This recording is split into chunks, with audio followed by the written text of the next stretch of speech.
Perfecto. Bueno, ahora sí, le vamos a dar la bienvenida a nuestro profesor Leandro Jacobi, ya muchos lo conocen, es el referente provincial de UNO aquí en Entre Ríos, en nuestra provincia, también es el secretario a nivel nacional de UNO, Una Nueva Oportunidad.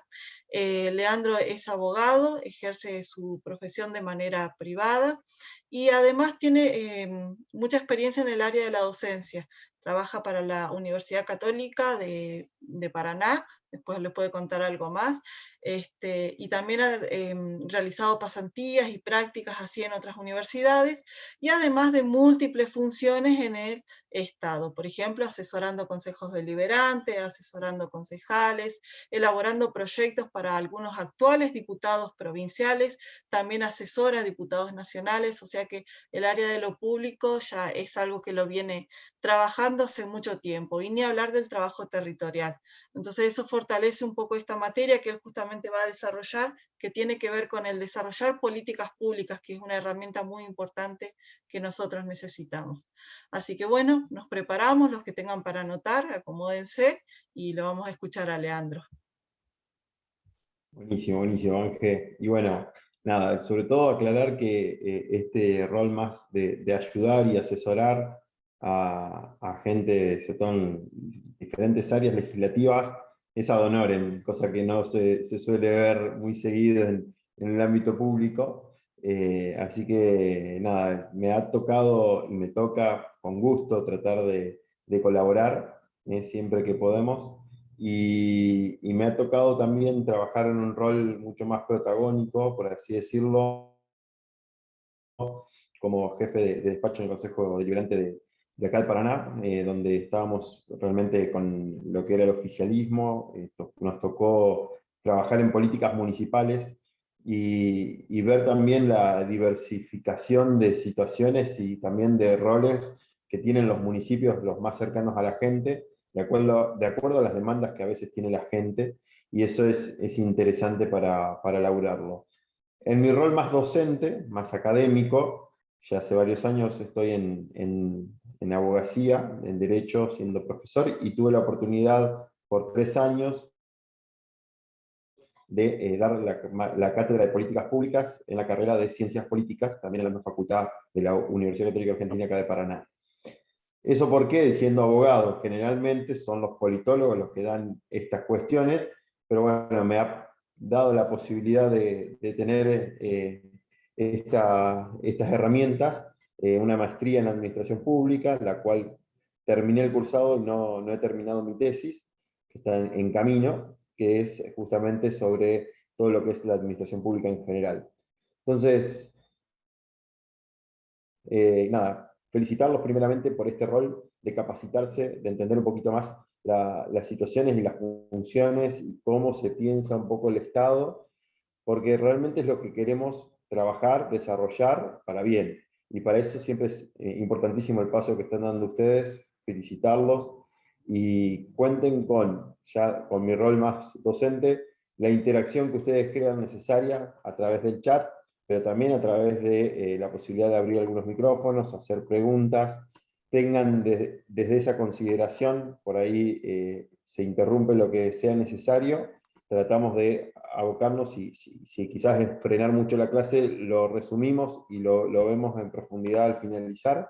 Yo estoy a disposición de todos ustedes para que juntos analicemos esta cuestión. Algunas cuestiones históricas vamos a ir planteando, porque justamente cuando hablamos del rol del Estado tenemos que pensar la historia que hemos vivido como país, que es una historia reciente, pero que nos atraviesa en muchas etapas de la modernidad, en cómo se piensa el Estado.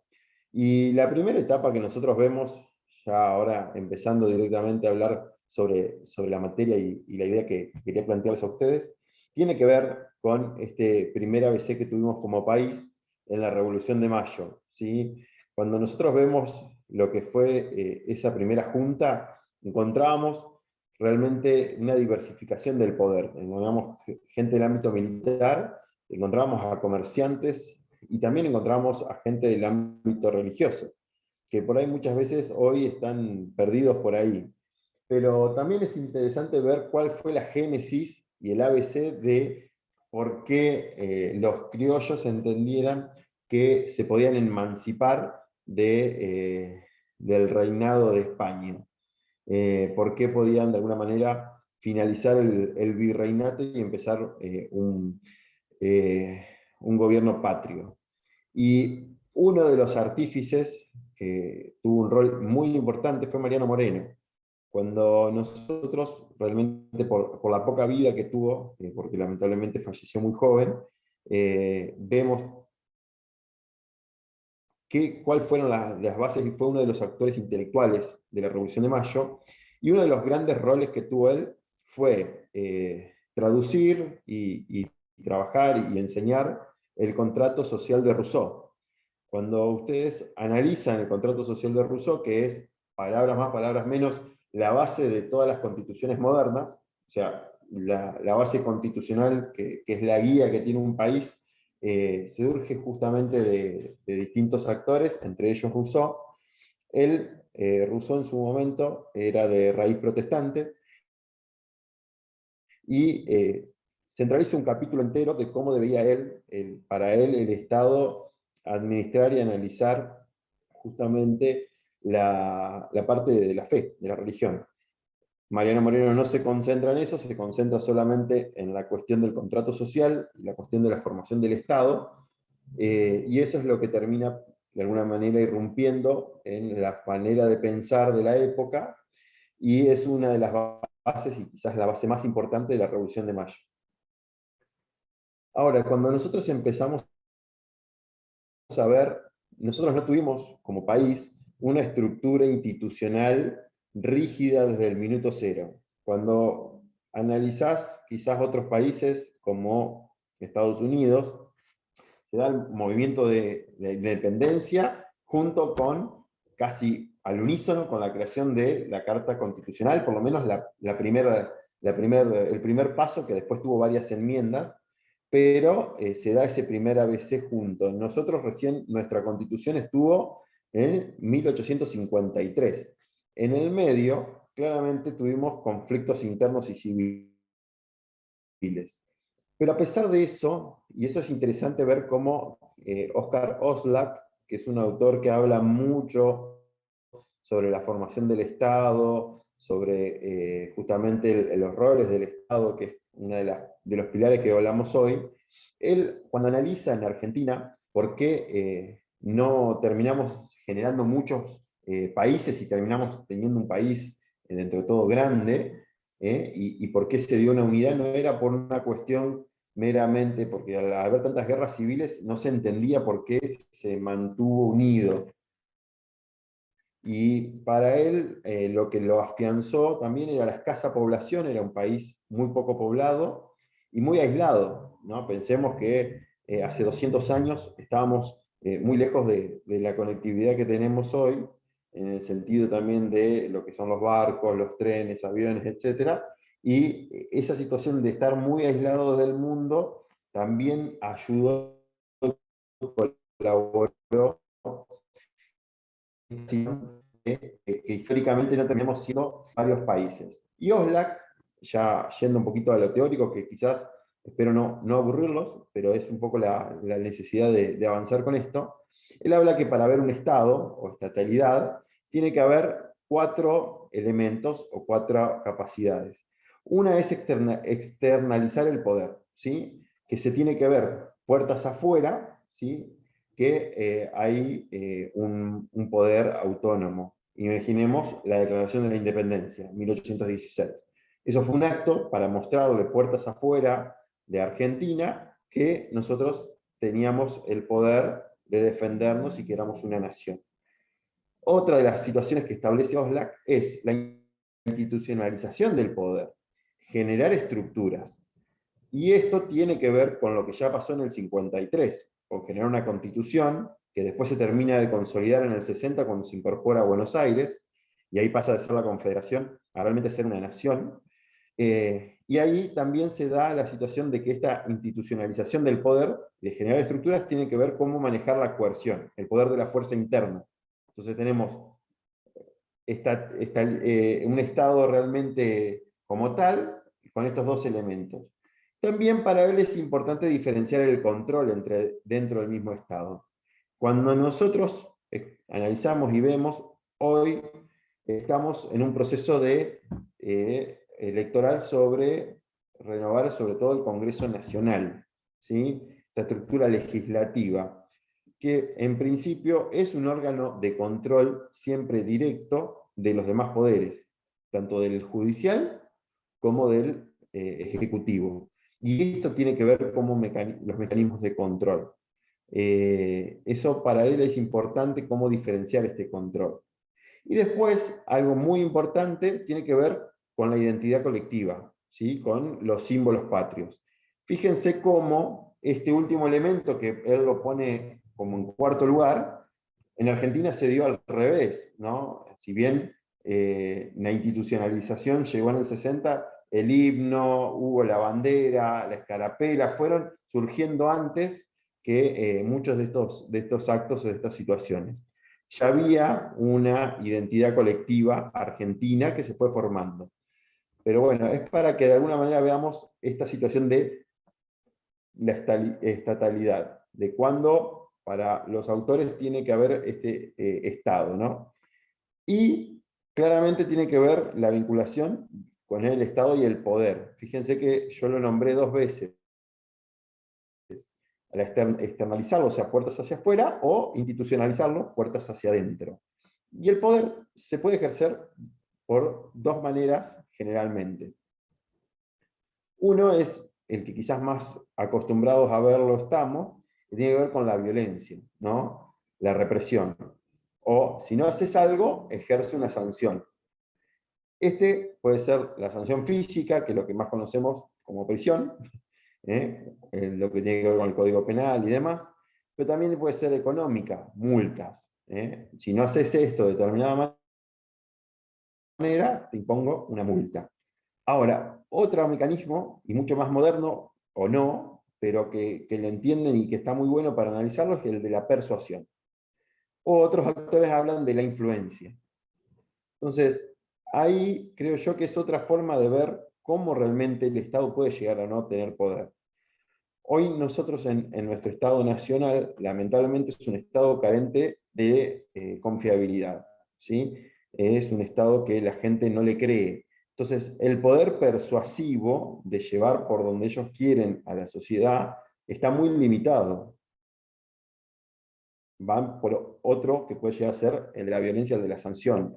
Pero claramente esta situación le genera también, ya nos vamos a una cuestión que tiene que ver con el orden económico. Al no haber confianza, no podemos generar una proyección de estabilidad, y sobre todo en el parámetro más importante que nos ve día a día es el de la inflación.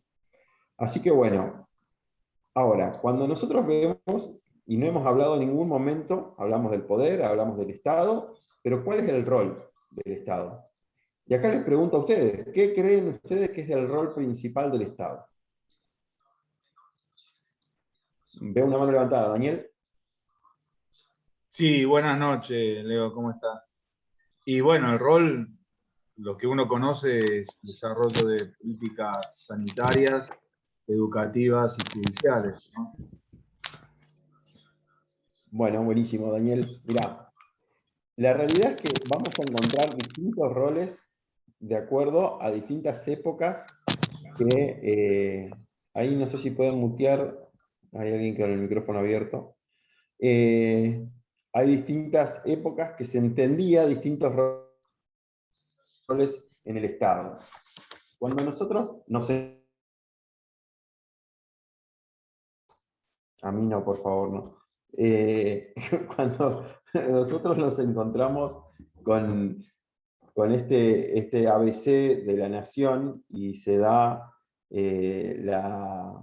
acá en principio fue defender los recursos y luego fue gastarlos. Seguridad, bienestar general, funciones laborales, no lo institucional.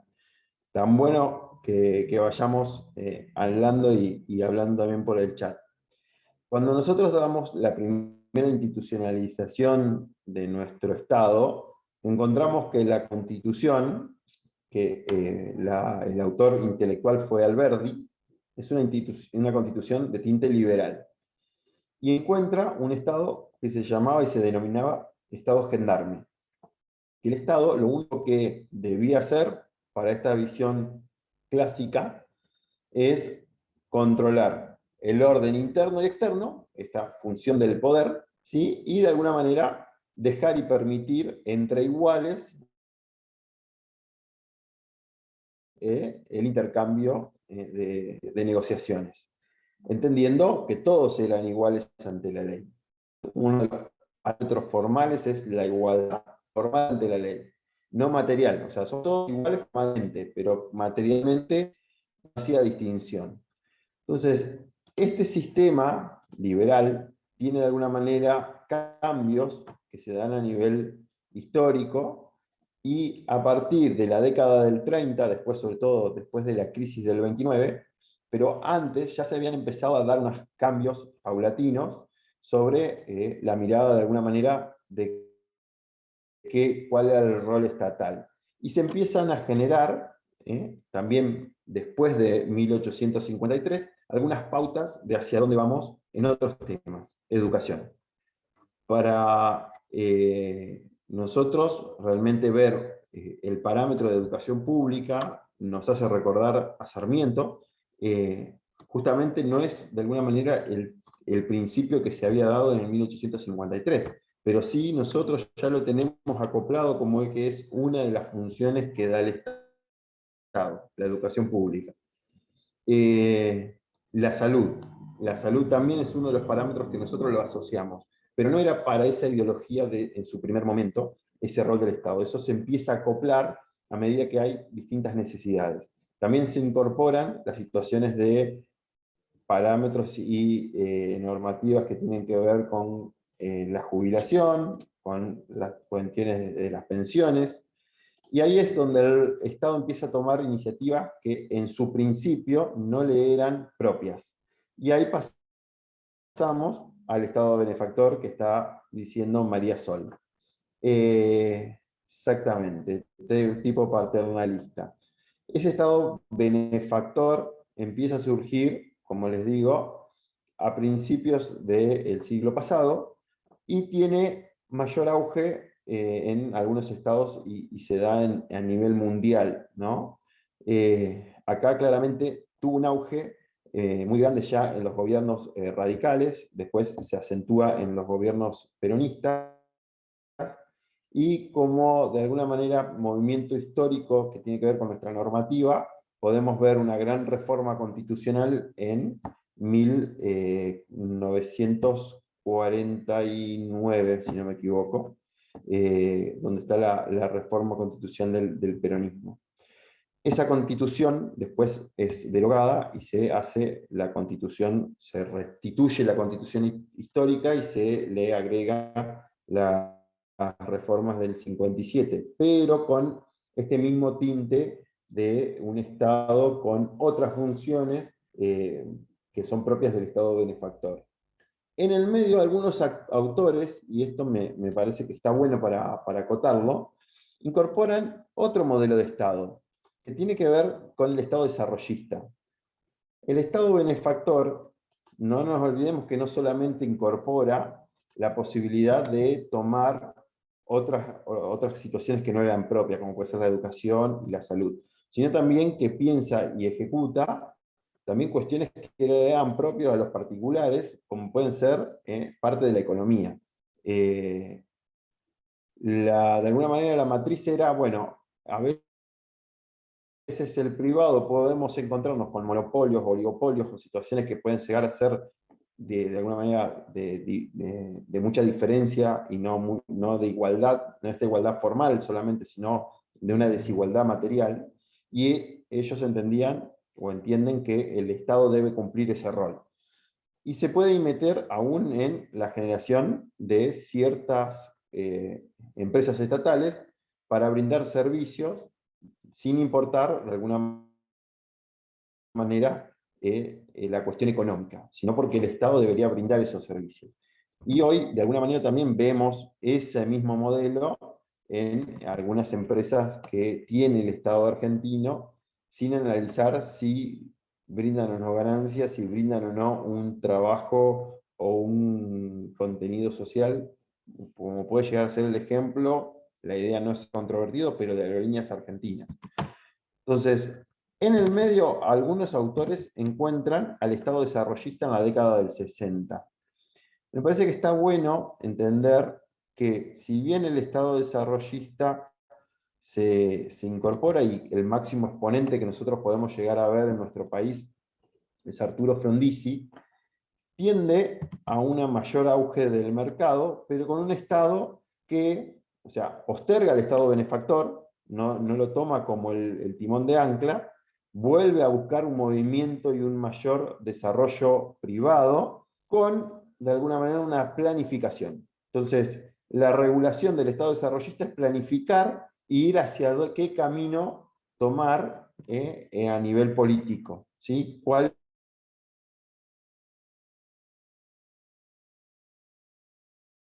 estamos mejor posicionados para desarrollar mejor las políticas del país?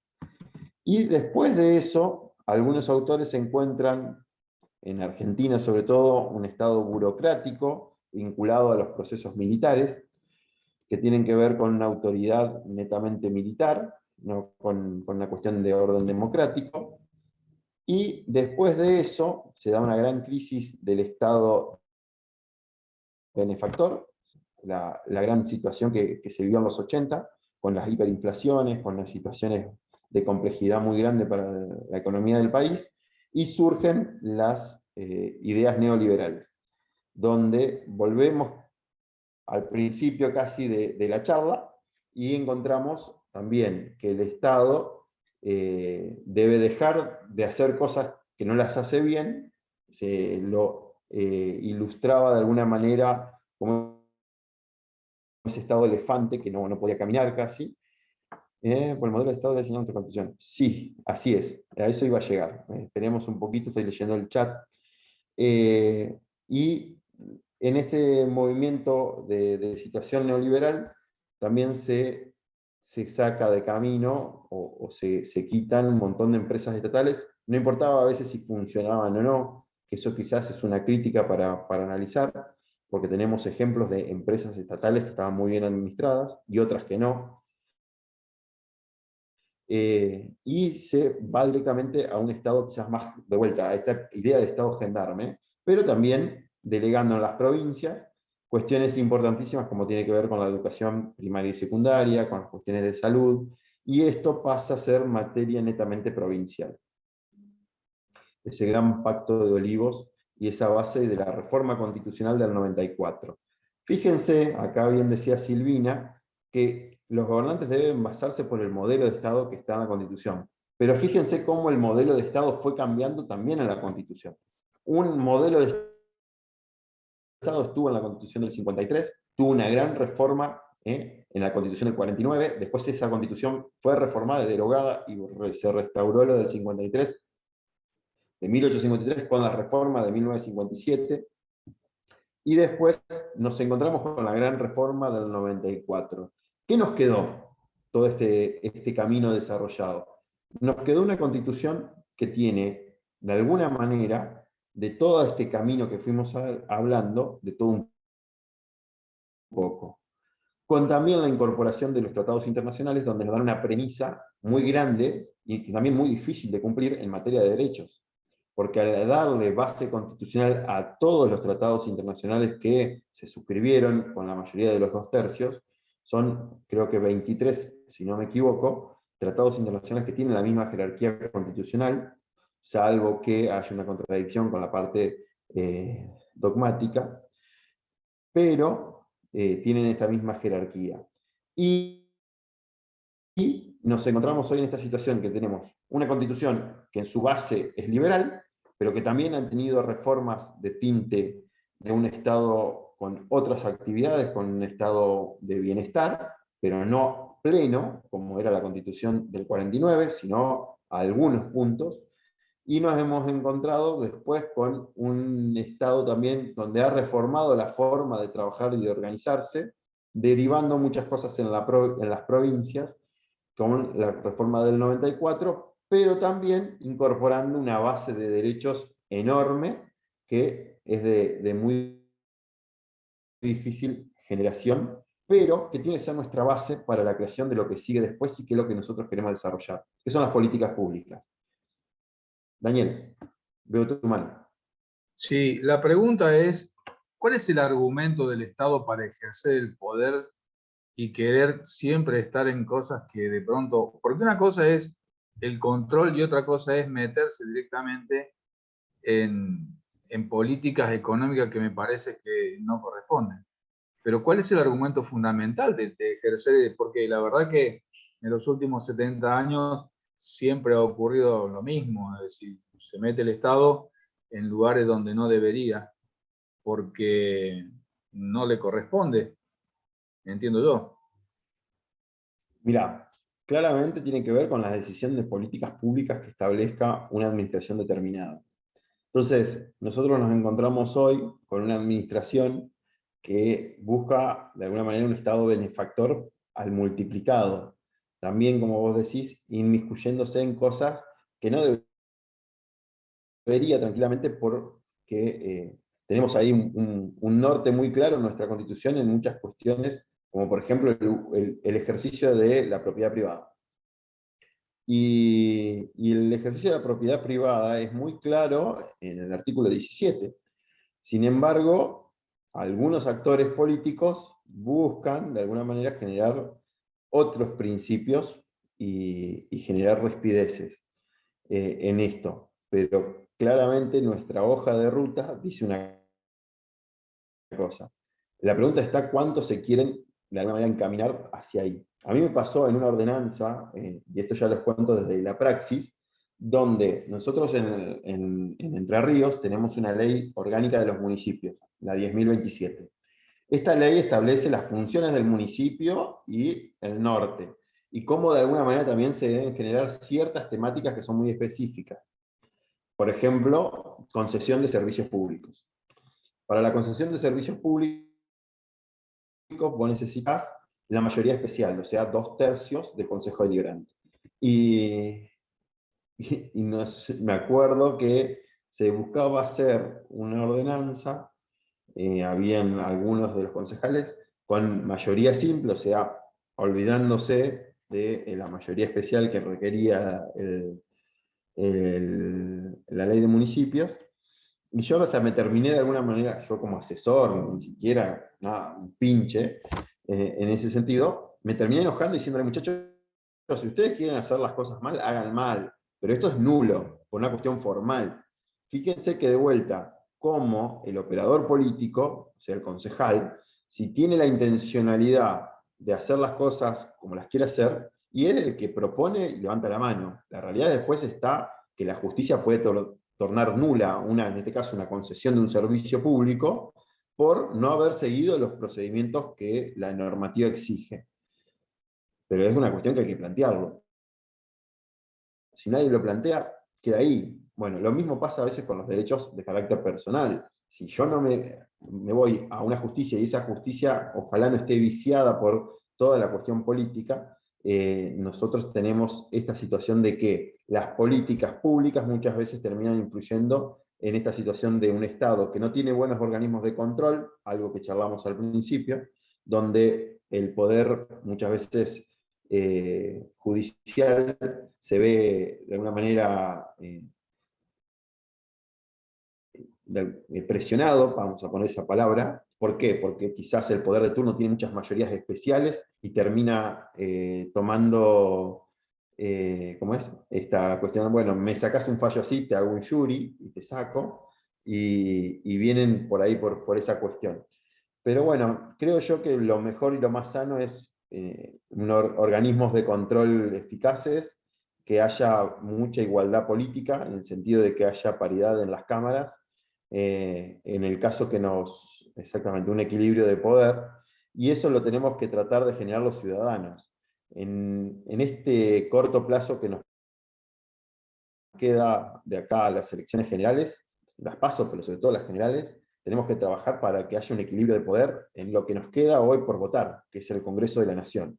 Sobre todo pensando que si en la Cámara de Diputados se mantiene la estructura que hay, o la oposición sobre todo gana algunos escaños más, se mantiene un equilibrio bastante importante en el poder. Y si se gana en Senado algunas bancas, se puede llegar hasta pelear el quórum. Entonces, creo que eso es muy importante. Es un juego de ajedrez, bien, María Sol, pero la verdad que donde estamos todos los ciudadanos en el medio, y que tenemos que tomar también la iniciativa de generar, a partir de entender cómo funciona el sistema, empezar a generar lo que tenemos que charlar y seguir avanzando en las próximas clases, que tiene que ver con el desarrollo de políticas públicas. ¿Cuál es el ABC? En las políticas públicas como tales, o como ciencia política, recién se da la modernidad. O sea, a mediados del siglo pasado, recién surge la ciencia política como tal. Se da también este desarrollo de entender no solamente la ciencia política, sino también el desarrollo y la vinculación de las políticas públicas. ¿Cómo qué? Como entender cuál puede llegar a ser el mejor organismo o la mejor toma de decisiones para las administraciones. Entonces, cuando yo desarrollo una política pública, lo que le tengo que presentar es al que toma la decisión el mejor mecanismo para realmente hacer efectivo la política que queramos desarrollar. Y ahí nosotros tenemos que pensar en indicadores de cómo estamos y por qué queremos cambiar, ¿no? Tenemos hoy un gran problema cultural por tirar un gran tema, con la falta de cultura de trabajo o el asistencialismo directo, que ya viene de hace muchos años, y tenemos que tratar de cambiar esa política social. ¿Por qué política social? Por una política que genere empleo o que de alguna manera proyecte empleo. Claramente nosotros primero tenemos que basar de un indicador que es cómo estamos hoy. Y después vamos a tener que proyectar, y ahí vamos a tener que estudiar, analizar, ver qué se hizo en otros países, ver qué es lo que nos conviene hacer a nosotros, analizarlo desde el punto de vista de quiénes van a ser los destinatarios de las políticas, y ver cómo, aunque sea de a poco, pero cómo transformar esta situación o esta política directa a una política de generación de empleo o un programa de empleo. Lo que yo siempre digo es el desafío de pasar del plan social al programa de empleo. Eso es una cuestión que de alguna manera nosotros tenemos que dar el ABC y decir cómo transformar esto que no funciona, porque realmente no funciona, en algo que sí funciona. Y en el medio tener indicadores que nos muestren que si nosotros estamos haciendo las cosas mal, porque nos puede pasar que donde nosotros queremos ir no tenemos resultado, poder también cambiarlo. Y ahí es el gran desafío que tiene la política de generar un programa, número uno, y después analizar los resultados. Nadie analiza, en principio, los resultados de las políticas. Todo el mundo lo que busca es decir, quiero implementar mi política, mi visión y mi agenda. Pero no le interesa si esa agenda, en principio, hace cambios reales en la gente. Vos ves y analizás quizás, no sé, programas culturales y no se ve si realmente está teniendo un efecto en la cultura. Entonces, eso claramente es lo que nosotros tenemos que ver en las próximas clases, de cómo encontrar primero la proyección de políticas y luego cómo analizarlas y tratar de que el día de mañana nosotros también entendamos que podemos hacer autocrítica de lo que se hizo bien y potenciarlo y corregir lo que se hizo mal. Creo que eso a nosotros nos pondría un pie mucho más arriba, y nuestro objetivo, generalmente, y hablo del objetivo del que genera políticas públicas, en las líneas intermedias, es que la cabeza decida bien. ¿Sí? Nosotros, hasta que tengamos roles ejecutivos importantes, vamos a generalmente tener roles intermedios. Entonces, nuestro rol intermedio tiene que ser con datos, con realidades, y a la vez con un norte claro. Esto lo tenemos que hacer porque está en nuestra carta orgánica, esto lo tenemos que hacer porque está en la ley de municipio, esto lo tenemos que hacer porque está en la Constitución. O sea, dar un por qué vamos por acá, dar también por qué va a ser eficaz ir por acá. Y fíjense cómo empezamos a hablar de eficiencia, eficacia, cosas que generalmente en el ámbito público casi no se hablan, pero no se ejecutan. Y ahí es, creo, un norte importante para empezar a entender qué es lo que queremos hacer. ¿Queremos un Estado más eficaz? Bárbaro. ¿Cómo lo vamos a lograr? Obviamente que lo vamos a lograr cuando no haya corrupción, cuando realmente las personas sean idóneas para el lugar donde están. ¿Qué características tiene una persona que busca hacer políticas públicas? Yo creo que primeramente tiene que tener esta noción de preguntarse el por qué, el cómo. ¿Sí? Tiene que tener esta situación de decir, no me la sé, quiero saber cómo transformarlo. Analizar toda esta situación, el terreno donde vas a trabajar, en dónde te vas a desarrollar, y a partir de eso analizar y ver qué soluciones podés hacer. Y no solamente quedarte con lo que ves en tu metro cuadrado, porque muchas veces uno analiza el metro cuadrado o el microclima, y puede llegar a encontrarse que en otros países utilizan otras herramientas que han dado buenos resultados y que la podés adaptar. Yo nunca, o por lo menos trato de no potenciarlos enlatados, ¿no? Porque el programa del BID es así, tac, tac, tac. No, nuestra realidad es compleja y cada realidad también a nivel federal es distinta.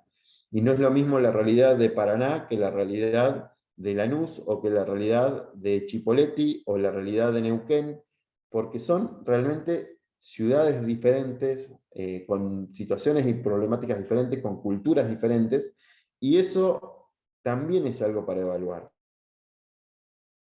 a la hora de la generación de la política. ¿Por qué? Porque la política mejor y más eficaz es la que se instala por la persuasión. ¿Se acuerdan que al principio hablábamos que el poder se puede ejercer por la persuasión o la influencia?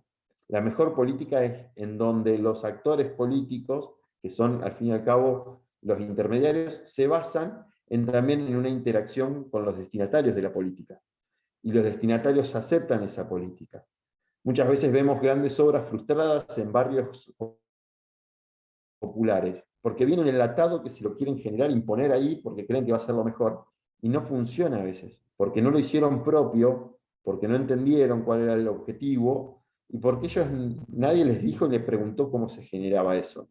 Entonces, qué importante es a veces, en este ABC, también integrar a los destinatarios.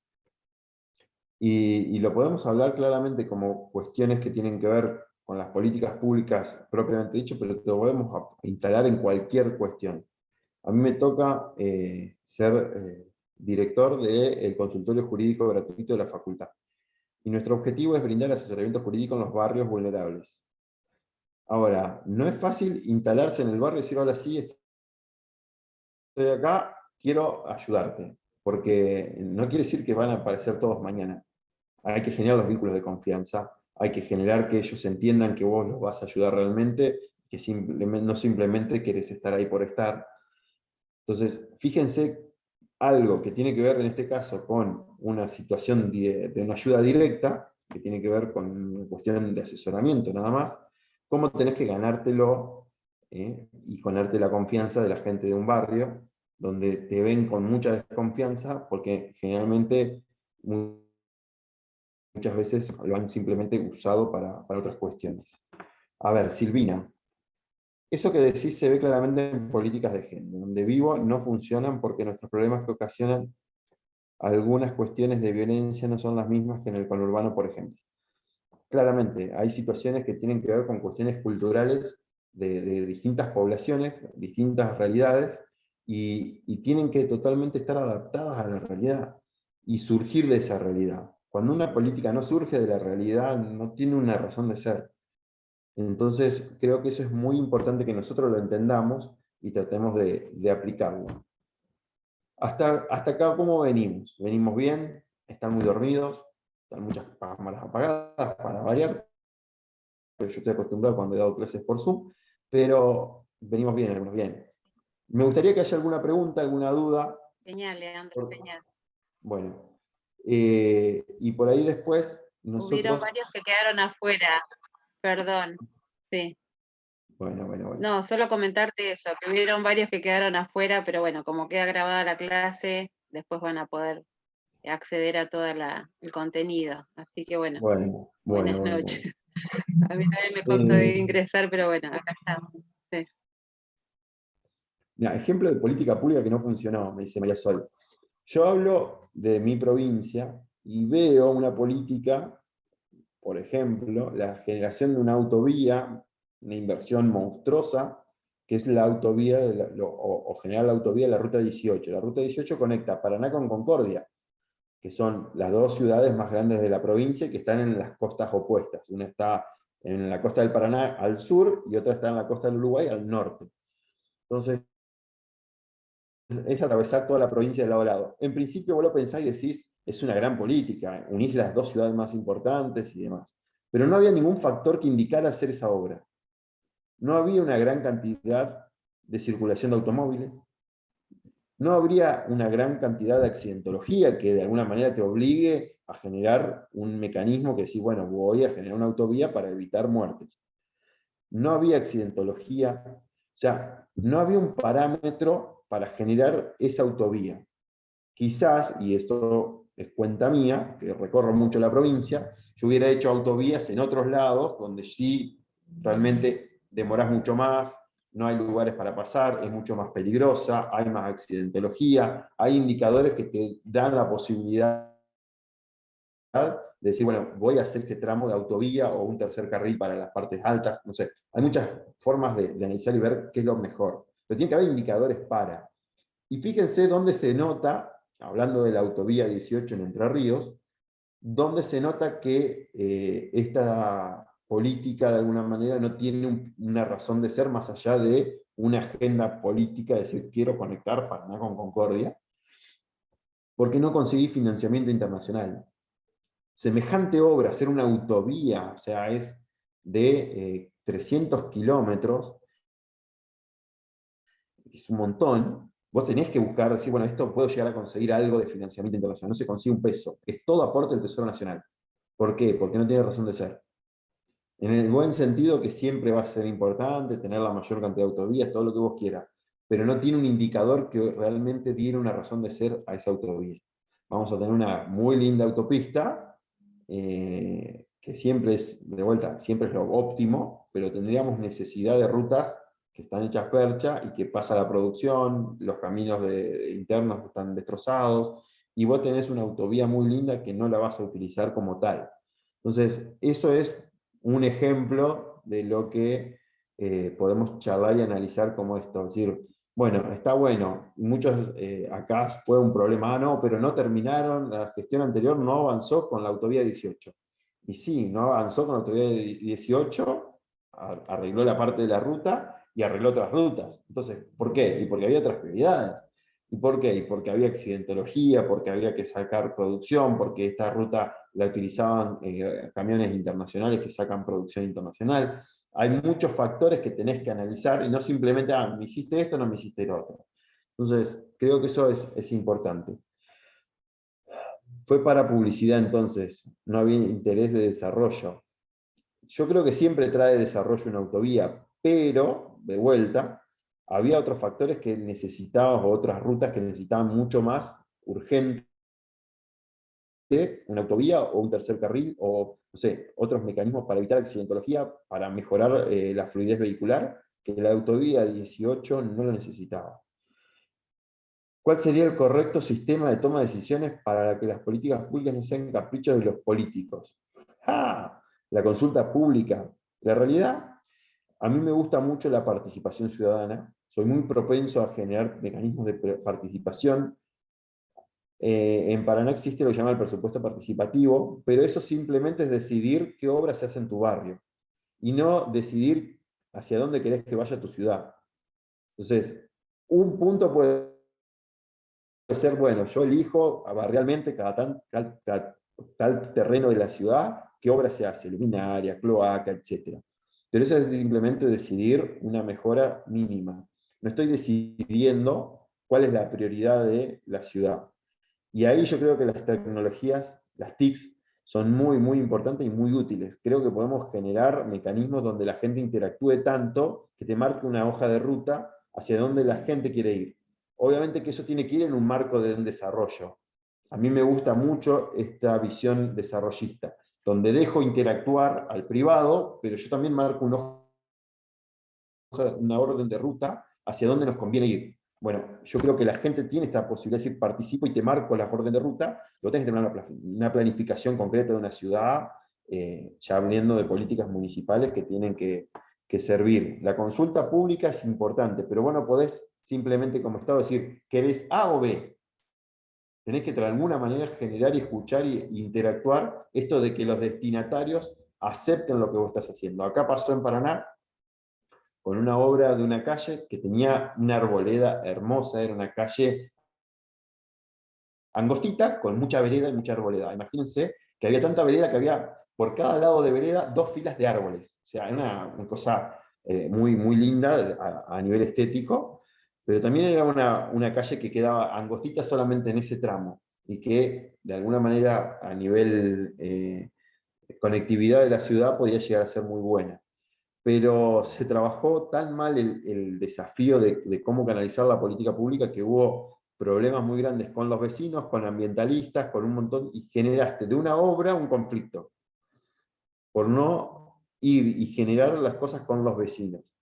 Hoy se está generando otra obra en una avenida muy importante y muy comercial, acá en Paraná, y se le pidió por distintos mecanismos que no hagan corte total, porque vos le haces corte total y al comerciante le quitas el 50% de la fluidez, porque no es del vecino solamente, es del que pasa. Es una avenida importante. Bueno, fíjense cómo esas cuestiones, cuando no son bien habladas, generan efectos adversos. Entonces, por eso es importante la participación, y no solamente es decidir en sobre A o B, o A, B o C, es también interactuar con el destinatario. A ver, mi opinión es que debemos saber sobre la realidad de cada ciudad, la necesidad de ella, las urgencias, sobre todo, para eso se debe hacer un relevamiento de obras públicas. Por supuesto que es importantísimo. Acá en Paraná se hizo un trabajo muy bueno del BID, que marcó cuáles eran las prioridades logísticas y de alguna manera también estratégicas para una mejor ciudad. En Rosario también está el presupuesto participativo, sí, y lo cortaron. Bueno, acá cortaron en su momento el presupuesto participativo, sí, acá realmente fue un bochorno que no haya continuado esa modalidad. Hoy, al día de la fecha, no se volvió a generar como se hacía en su momento, donde la gente iba, votaba las obras, primero las proponía y después las votaba, que estaba bueno, ese es un ejercicio democrático directo en una porción del presupuesto, pero es una porción muy chica.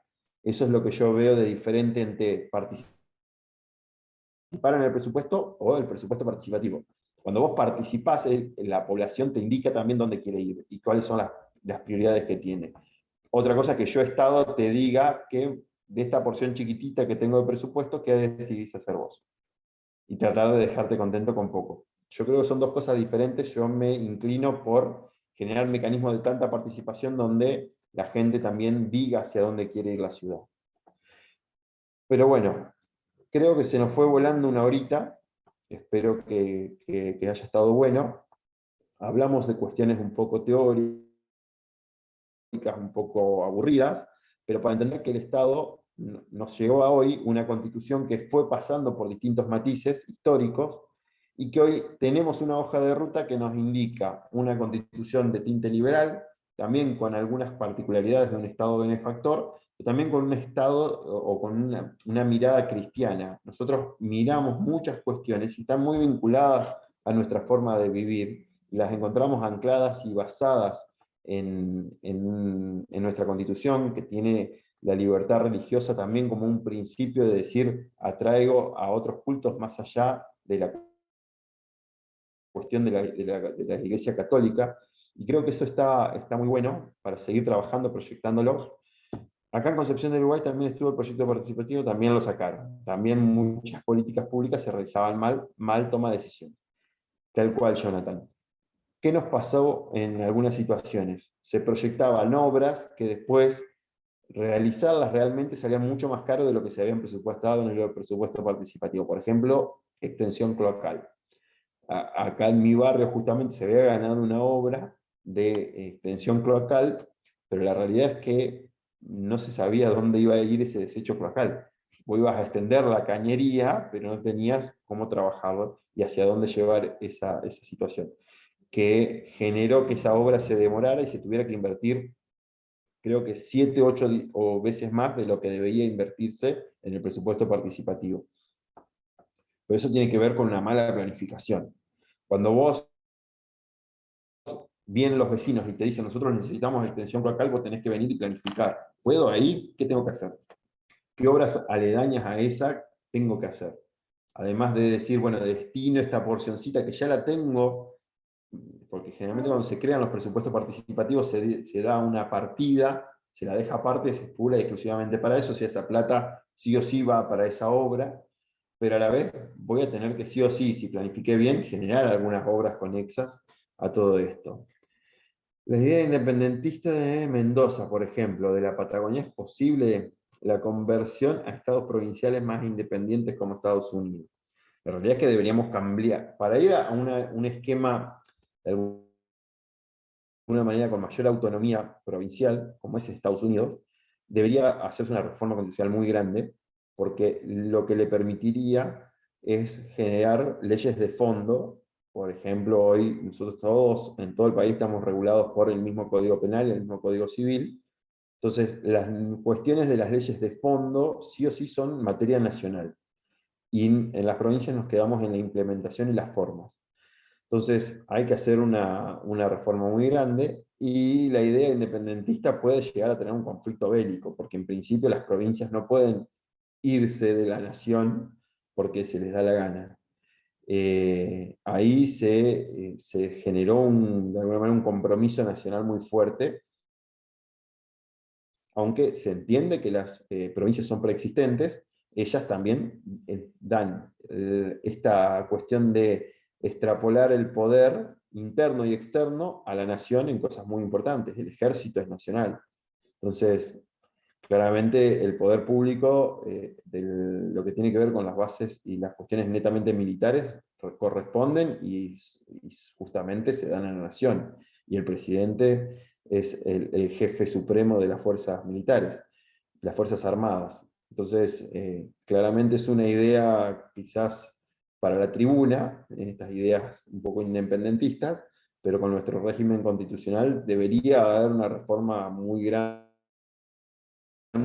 o podría llegar a terminar en una guerra, en un conflicto bélico, en una guerra civil, que ojalá no nos vuelva a pasar nunca, porque creo, digamos, se sufre muy bien, mucho en estas situaciones, y lo hemos pasado hace 2 siglos, y que espero que no nos vuelva a tocar. Por lo pronto, en su momento habíamos fundado la República de Entre Ríos, eso nadie lo dice por ahí, pero también con esta intencionalidad, creo, de generar un poco más de influencia y de mostrar de que si no íbamos por un camino más federal, podía no haber unidad nacional. Creo que también iba un poquito por ahí la propuesta de Ramírez. Pero bueno, espero que les haya gustado esta primera clase, aunque fue un poco teórica al principio. Daniel, tenés la mano levantada. Sí, una consulta. Vos hablabas recién de, por ejemplo, la extensión cloacal. Acá en Córdoba tenemos un ente que es un ente regulador que funciona como quiere, o cuando quiere, o con quien quiere. Pero ¿hay algún mecanismo o alguna forma de, por ejemplo, que los vecinos tomen participación en el control de esas obras, ya sea por constituciones provinciales o nacionales? Yo creo que el mejor mecanismo de control se llama acceso a la información pública. Es para mí el ABC de cómo debería funcionar un sistema republicano. Es con la publicidad de los actos de gobierno en manos de los ciudadanos, no en manos de solamente el Poder Legislativo, no solamente contestarte pedidos de informe, es contestarte pedidos de información pública que te hacen los ciudadanos. En eso, y es una política que me saco el sombrero porque se hizo una ley muy buena a nivel nacional en la gestión anterior, que muy poco se habla de eso, y hoy cualquier ciudadano puede generar un pedido de acceso a la información pública, y hoy, ya hablando específicamente por algo que trasciende y que todos realmente nos llevó a la agenda pública por varias semanas y sigue resonando, con las fiestas, los movimientos que hubo en la Quinta de Olivos, se basan en una respuesta a un pedido de acceso a la información pública de un ciudadano común. Fíjense, de vuelta, cómo este mecanismo nos brinda la posibilidad de controlar lo que realmente se tiene que controlar, que son las decisiones de gobierno. en este caso, de qué decidís, de quién entra, quién sale, qué haces o qué no haces, en un lugar que es netamente público, porque no es tu casa.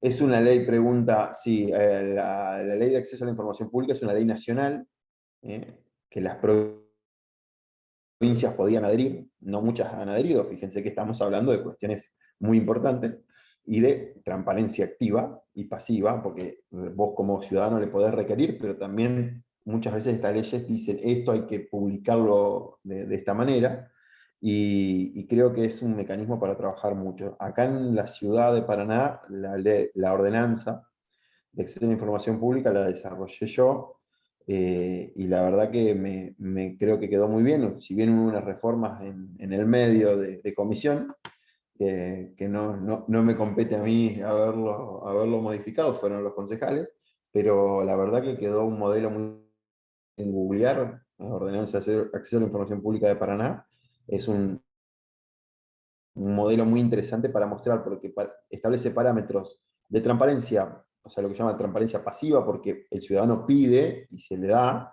y también de transparencia activa, porque establece qué es lo que debe comunicar periódicamente el Poder Ejecutivo.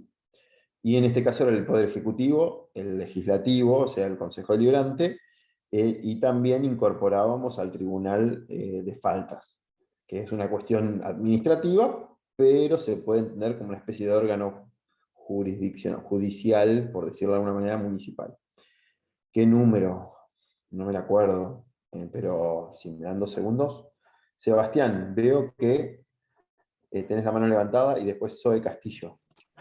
Sí, ¿cómo estás, Leandro? Buenas noches.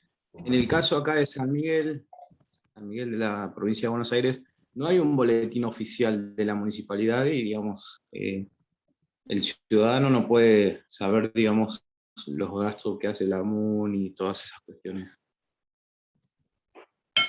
Bueno, es un punto de partida quizás para proponer que haya un boletín oficial, y que aunque sea digital, y que se establezca qué es lo que se debe publicar y qué periódicamente se debe hacer. Es algo interesante para proponer. Creo que ahí este es el desafío de decir, uy, esto no lo tenemos, hagámoslo. Número de ley es la 9551, ordenanza, perdón. Ordenanza Municipal de Paraná de Acceso a la Información Pública 9551. Soy Castillo. Hola, Leandro. Buenas noches. Lo que pasa es que lo usa mi hija y siempre explico que me olvido cambiar el nombre. Soy Andrés de Rawson, Chubut. Bueno, la Patagonia total acá. Bueno, mira, me pasó, yo estuve hasta hace 2 años como secretario de bloque en el Consejo Deliberante. Somos la capital de Chubut. Y tenemos ordenanzas de transparencia, de actos de gobierno y también de emisión de boletines del Ejecutivo. Sin embargo, uno de los concejales tuvo que ir hasta un juez para que dictaminara que la intendenta, que hacía ya 2 periodos que estaba, rindiera informes de todo lo actuado en el Ejecutivo, y mandó 2 años, ponele, de sus 8 años de gobierno. Y ahí quedó. O sea, si ni siquiera los concejales tenían acceso, que los concejales por normativa y por derecho adquirido a través del voto pueden entrar a la Casa de Gobierno, ni siquiera ellos se la daban. Entonces, es excelente. Yo me acuerdo de haber visto y de buscar esta ordenanza de la que vos hablás, y estuve mirando también en Rosario, y nosotros quisimos reivindicar esta tarea, pero si el Ejecutivo no le importaba este rol fundamental del legislativo de controlar, no.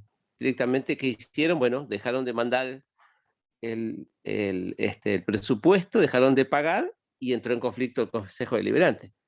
¿Vos querés información? Listo. Entonces estuvimos 3, 4, 5 meses sin cobrar.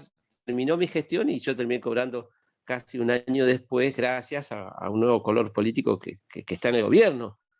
O sea, lamentablemente, aunque estén, digo, esto no es para desalentar a los que estamos, sino justamente a mí me enerva, me pone los pelos de punta, porque está escrito y aquí en Rawson tenemos casi 9.000 ordenanzas, pero ¿cuántas se cumplen? O sea, es también una cuestión social, cultural, y creo lo que vos decías que debemos hacer un análisis profundo, no solo de las acciones del gobierno, sino de nosotros como ciudadanos, de meternos y presionar de la manera necesaria para que las acciones sean transparentes. Eso nomás.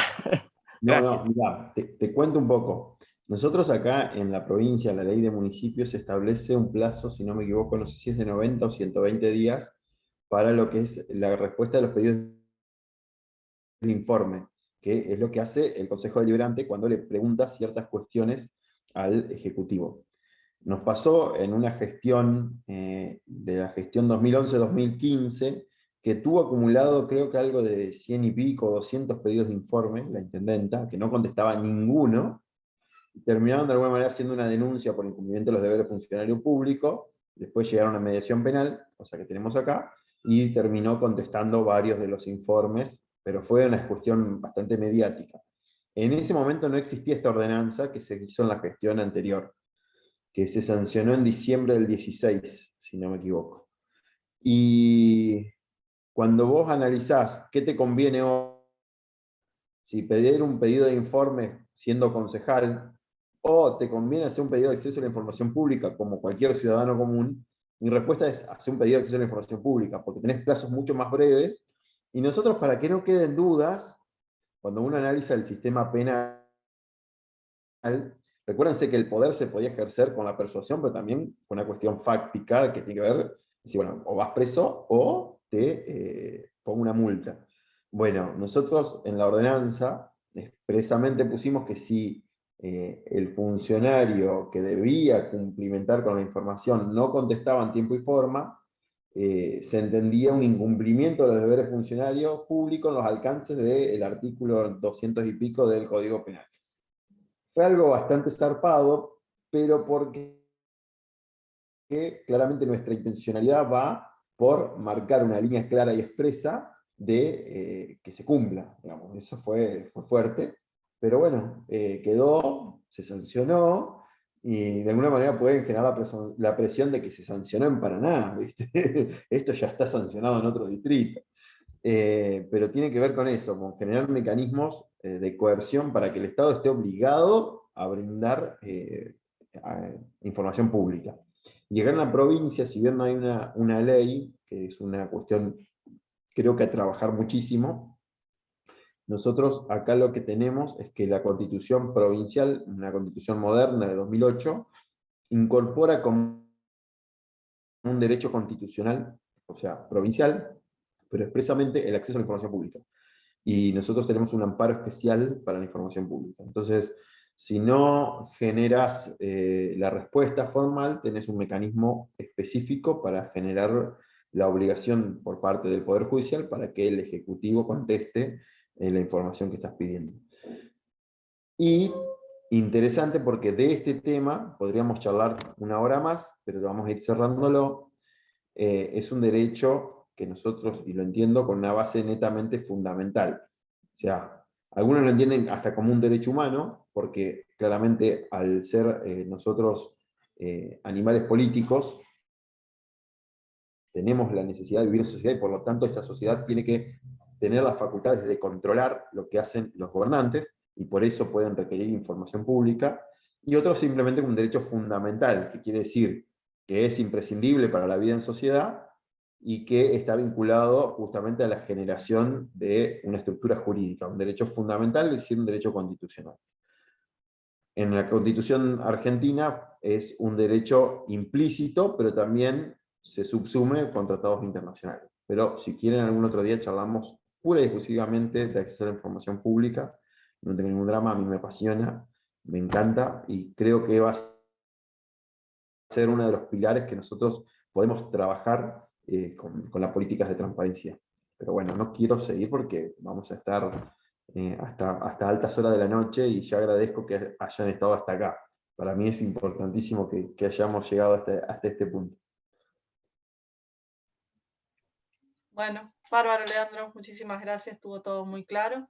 Ya en estos días le estamos subiendo la clase al Classroom, así que la van a poder rever tranquilos cuando tengan más tiempo y comodidad. Y bueno, y recuerden que la semana que viene la clase va a ser grabada, se las vamos a estar subiendo el mismo lunes, y todo material que tengamos también va a ser por Classroom.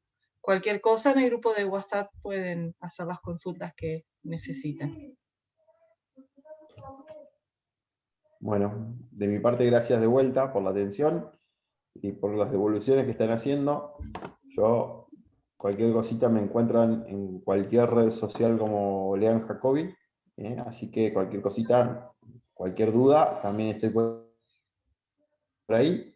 Y si no, también les dejo acá mi correo por las dudas. En el correo van a ver algo que no suelo decirlo. Me llamo Carlos, como ven. Todo sale a la luz. Todo sale a la luz, no lo guardamos, es información pública. Así que no hay ningún drama. Y ese es otro punto, de charlar hasta dónde la persona que desafía y se mete en lo público también pierde esta cuestión de decir, esto es mío privado y me lo reservo a mí, porque estás en una función pública.